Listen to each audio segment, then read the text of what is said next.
Hi, my name is Ron English. We are at the Corey Helford Gallery in downtown LA. The name of this show is Toybox, Art in the Visuals. And it is an exploration of modern culture seen vaguely through the eyes of the world's oldest child. One of my first paintings ever when I was a little kid, my mom was teaching me how to paint. And so we both painted Charlie Brown. And then afterwards she told me I wasn't really allowed to paint Charlie Brown because, you know, of copyright, whatever, blah, blah, blah. But weirdly, I identified with Charlie Brown, and in my artistic overture, I thought, you know, in a way, I'm going to let him represent me. It's this, you know, because I very much feel for that character. It was a very well created character, and it represented, I think, that time, and it also represented time to anybody that's my age. You know, and I think most people know who Charlie Brown is. But we were having a far more intense life than the kids on Peanuts or whoever Charles Schulz thought the audience was or who they were. You know, we were having a far more intense life and a far more internal life. So I think this painting kind of represents that, you know. So like, he's this banal figure stuck in this very cookie cutter suburban culture, you know, like I was from the suburbs, and which was, of course, my parents were post-World War II very proud to be in the suburbs, very proud to have a uniform little house with a car, and it was, you know, a stable, exciting time for them. But, you know, for a kid with a big, huge imagination, it got boring really quick. But also, the fact that there was absolutely nothing to do and no external stimulation, we all had to have huge imaginations. So this is kind of playing with the idea of, like, this imagination coming from another planet. And then I always play little visual tricks, like the Stonehenge is kind of like, that would be his teeth, or, do you know what I mean? So I like visual equivalence, so like your mind kind of reads it as that should be where his teeth are, or maybe it seems like a skull, and I try not to be too over the top about it. I try to keep that kind of stuff subtle, because it's better if you don't actually see it and you just feel it. Well, this show represents about 1.5 years of work. Usually when I create a show, it has the theme, and it's meant to hold together as one big statement. It's almost like it's a movie, and these are all scenes from the movie, and it tells a particular story, and it is has its own identity. So this is very much, you know, about using different techniques to tell universal stories. So hopefully a lot of it is self-evident what it's about. But kind of the way I approach things is I like to see things as if I'm from another planet. So, you know, sometimes when you go, you know, to another culture, everything seems different and exciting and new, and then maybe your own culture seems banal because you're so used to it, and you don't know what's cool about it anymore because you're so used to it. So the idea of looking at our world as like almost a space alien would look at it, where everything doesn't make any sense. So think of a child trying to figure out the world, but also having an overload of imagination superimposed on top of everything he sees. So it's kind of like, okay, so my sister's a scientist, right? So she took me to a party with some scientists. And one of the scientists was working on a thing where he arranged 7 molecules into a circle, and when they were arranged in a certain way, an 8th molecule appeared out of nowhere. Like, you know, kind of like when people do pentagrams or whatever, like there's some reason that people go into circles and create these kind of forms, but then out of this form becomes, a molecule comes from nowhere. It's like the phantom molecule. So like when he tells me what he's doing, and you know, he's just a scientist, so he's kind of fascinated. And I said, oh my God, it's like something's coming from another dimension. I could create a religion around this, you know? And then he's looking at me like, why the hell would you want to do that? And I was like, okay, what do you think is going on? He goes, I don't know what's going on, Ron. I don't know what's going on. I'm trying to figure out what's going on. But I'm not just going to suddenly look at something and then just superimpose something on top of it. That's like, right, because that's what an artist will do. They want to make some story out of it right away. They don't want to wait till the proof, you know, happens, or we figure out what that really is. Let's just take what that is. We know that's happening. We know that's a phenomenon. Now let's build a story around it. And that's what we've done forever. And it's interesting because sometimes we forget that these are stories that we built around phenomena that aren't really addressing what the phenomena is. It's just a story to tell us while we're waiting for the results, you know, and sometimes with religions and different things, that you know, people think that that old story is the truth, and the old story is a story. It's an expression of the human imagination. Now, I relate to that story because I'm an artist and I'm somebody who plays with the imagination, but I don't think it should be mistaken for science, and I think that's when we get into trouble. So I'm kind of trying to talk about that a little bit too, you know. The first creatures to ever enter the world of Delusionville were the rabbits, and they were aliens from outer space who were in a spaceship that was crashing, and they were shooting laser beams at the Earth, trying to slow their ship down before it crashed. And one of the laser beams shot this hole into the Earth, and their laser beams aren't light source, they're more a chemical source. So the weird chemical actually created this bizarre underground world. It's quite striking and beautiful, but surreal. And as the spaceship was getting circled by wolves that were eating the little rabbits. The little rabbits were the pet of the actual pilot of the, so there's a whole nother story that goes in another direction that doesn't get told here of what happened to the actual guy driving the spaceship. But this little pets, the three-eyed rabbits, were getting eaten by the wolves, and 3 of them jumped down the hole into this world, Delusionville. So this is the female rabbit, bunny rabbit, who's like the protagonist in the story of Delusionville. So they're having to navigate this new world created underneath our world, and also they're from another planet, so everything's foreign and different for them. So they see everything with a very unique perspective. And so this painting represents Bunny Rabbit in Delusionville. This show kind of represents the first time that I'm showing all the characters from Delusionville fully fleshed out, and also there are 45 songs that tell the stories of these characters, musical. So this is the first show I did with a full-on soundtrack for the show to help people understand who the characters are. Who is my favorite character? Well, you are. Oh, thank you, Ron. Are you a sheep or a turtle? Or are you a wolf? Don't forget the wolves are oppressed.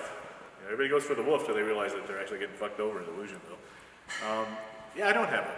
I like all my characters equally, and if anybody tells you different, they're lying. But yeah, every character kind of represents different people, or mostly they are made up to represent different life philosophies. You know, the turtle's philosophy is that everybody should chill out, and that most behavior leads to nothing. So if people are rushing around making something, they're only making something to throw in a landfill and to degrade the environment. And that if everybody would just kind of relax, we'd all live longer and healthier and more fulfilling lives. So like that's their philosophy, where you know, the sheeps are far more spiritual, and they think everything is locked into a grand spirituality. So each one of them represents a different archetype of human, each one of the animal characters. So these are some of the characters of rabbit mythology. So in this world, Delusionville, this underground world, you know, it's been around long enough that they actually have their own history. So this represents, you know, everything in their history is them, but it's also, you know, derivative of our culture, because they lived as animals alongside us and watched us create our culture, and now they're creating their own world. Yeah, a large part of what I do, you know, isn't directly related to what's going on around me. And so maybe if there's kind of a push towards more political correctness, or a reaction to, you know, political correctness feeling like it's tamping down, you know, the ability to be humorous, or, you know, or it's becoming oppressive. Yeah, I kind of exist outside that largely. So I try not to think about specifically what's happening, because news cycles are kind of, in a way, kind of manufactured and fake, and very they go by very quickly. So trying to be responsive to things that are going on is kind of futile. You have to think of the bigger issues and the bigger things and kind of deal in that. Universalities, or like Delusionville is largely about, it's largely a parable about how class gets created in societies. So all the animals, as they fall down the hole, each one becomes a lesser and lesser, you know, person in that society. But it's the story of how a society gets created, and then and then how it continues on without anybody questioning the origins of the society. And then ultimately it's about a revolution and then what actually happens after a revolution. Because, you know, revolutions aren't always cathartic things. They create other problems. Then, you know, they sometimes create as many problems as they solve. So anyway, but it's very much like a children's parable. So this is a really good show to bring your kids to. Sort of. If you want smart kids. No, I love the way that, you know, myths become facts. You know, some people believe that mythology is facts, and it's very hard.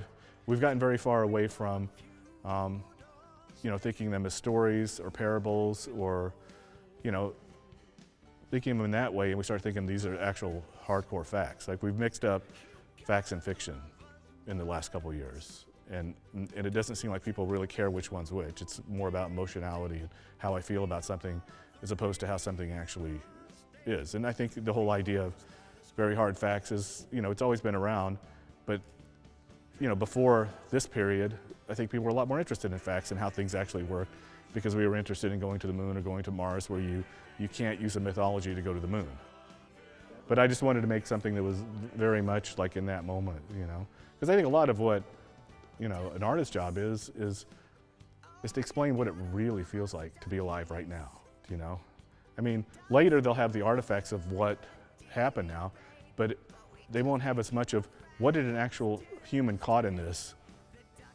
What was that experience like, and how can I recreate that experience so somebody can kind of almost feel like, wow, it was weird then, and I could see everything changing, and they'll know how it turned out. But, you know, to put them back in that moment for a minute is what I'm trying to do, you know. Okay, so in my world, Delusionville, right now there are about 150 characters that are all unique and have their own personalities, and most even have their own songs. And I didn't have any character that smoked weed, so I came up with Punk Skunk. And the idea was kind of playing with, you know, skunk weed, and I made his tail kind of representative of a marijuana leaf. But, you know, I have a lot of fans who are potheads, so obviously my art looks like I smoke weed, which, you know, I would never say if I did or didn't. But anyway, so that's a brand new character I just created for this show. So there he is. You know, we'll see what people think of him. It's always great to break out new stuff, and, you know, sometimes people love it and sometimes hate it. But, you know, when you're in your studio by yourself, you don't have any concept until you drag it out in public. Otherwise, it's just you're all guessing. You're entertaining yourself up until the day of the show. We toured it around China. So we had a whole bunch of, that was actually the smallest one of all of them. The other ones were like 60 foot tall. And so what we were doing is doing pop-up things, pop-up events, and then tearing the whole thing down and moving to another town and doing it again. But yeah, this was tiny. The other ones were gigantic. So it was a whole big production. Sorry, half the time I seem to be a street artist, and the other half of the time I seem to be a pop surrealist. So, and this show I'm trying to merge the two worlds together and kind of play with the idea of really flat cartoons, you know, against different kinds of like patterny backgrounds, and kind of like create like a figure ground kind of dynamic that's kind of halfway between being illustrative or being like organic and abstract, or, you know, I always like things that are like, I don't like things that are super illustrative, but then I don't like things that are you know, completely abstract and, you know, letting the materials dictate the art form. So I try to find like a happy medium between the two with this stuff. Find that like sweet spot. But also I'm trying to, you know, like, usually when I start a new show, the first thing I try to do is try to exercise all my prejudices, you know, that have been given to me by the art world, or, you know, whatever, you know, cultural dynamic I'm in, and really just do what I feel like needs to get done, and not think about audience or think about, you know, what is and what isn't supposed to be, you know, in art, and what is art and what is not art, you know, and come at a point from complete freedom.